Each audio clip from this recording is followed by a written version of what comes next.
When I was a child, my mom caused me so much physical pain that it brought me to my knees because a pastor told her so. I want to call him and his organization out. Hi, I'm Jeremy. I'm a deep skeptic, also a pastor. Let me start by saying that what I'm saying is sort of well established. It has been reported on over and over again, and really all you need is quotes from the pastor's books and from his broadcasts with his organization. I was what this pastor calls a strong-willed child, which probably is news to absolutely no one.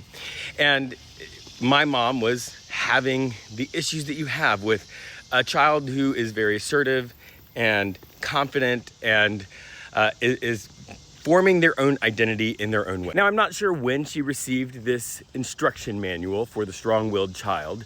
It may have been when I was acting up in church and she told me that she needed to take me out to the back outside of the church so that we could talk, which meant that she could argue with me. And I refused and made a huge scene as she dragged me down the aisle of the church out the back doors. It might have been that moment, but that wasn't a unique moment. Like I said, I was a strong-willed child. The book she was given was called, I think, The Strong-Willed Child. It was a guy named James Dobson, put out by his organization called Focus on the Family. Him and his organization has been responsible for spreading some of the absolutely most worst, damaging parental advice ever. And it was propagated through the evangelical church. Like, he was a rock star in the evangelical church movement as well as his organization. So he talks about how the will of a child needs to be broken early. And he uses the example of when he beat his dog with a belt as an example of what needs to be done to children. And here's the crazy thing. Okay, there's a lot of crazy things. I'm going to tell you a lot of them, but one of them is that he says that toddlers 15 to 18 months need to be hit or spanked when they defy their parents. And if that doesn't work, then what he says is you take your hand and you pinch the neck of your child until they have so much pain that they go to their knees to establish parental authority, which is the exact opposite of what psychologists say produces a healthy person.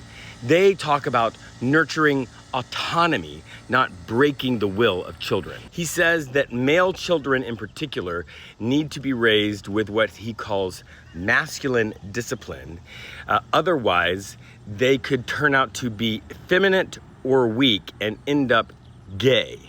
And also, they shouldn't have a very close relationship with their mother because that could produce the same result.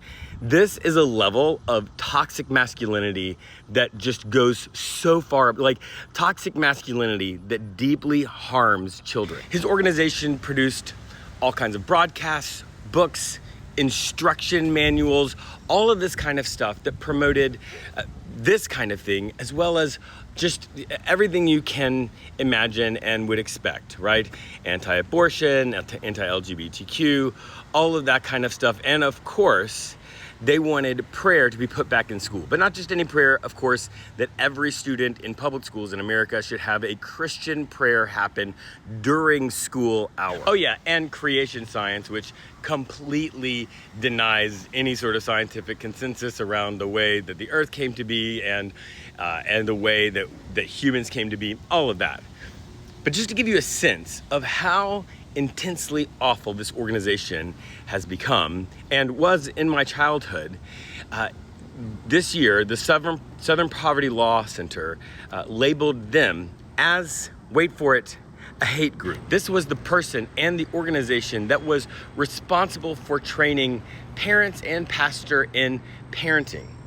And in the evangelical church world, where you don't question your pastor or people in authority, like James Dobson and Focus on the Family, it caused parents to question their natural inclination to love and nurture their children. What I'm saying is that it normalized and gave permission for physical and emotional abuse of children. Luckily for me, my mom was also strong-willed. The apple doesn't fall far from the tree.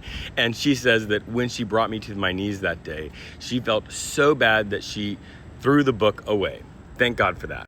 The reason I do videos like this is because people need to know that organizations like this exist and existed, and the damage they have done and are doing in the name of God, because this is not okay. God would not want you to treat children this way.